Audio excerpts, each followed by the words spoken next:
Minister Sjamsoeddin and his delegation toured the combat management system during his visit to the Charles De Gaulle, France's first nuclear-powered surface vessel. The visit suggests further procurement plans following Indonesia's current acquisition of 42 Rafale fighter jets and Scorpion submarines.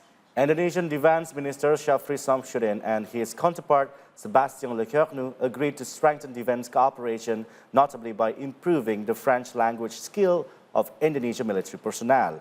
France will also provide experts for language instructions, while Indonesia will support with infrastructure.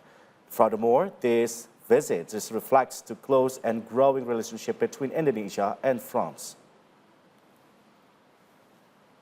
Dan kami, Menteri Pertahanan Indonesia dan Menteri Pertahanan Prancis dan seluruh angkatan bersenjata Prancis dan angkatan Tentara Nasional Indonesia ini sepakat untuk meningkatkan hubungan baik dan hubungan kerja sampai dengan hubungan profesi.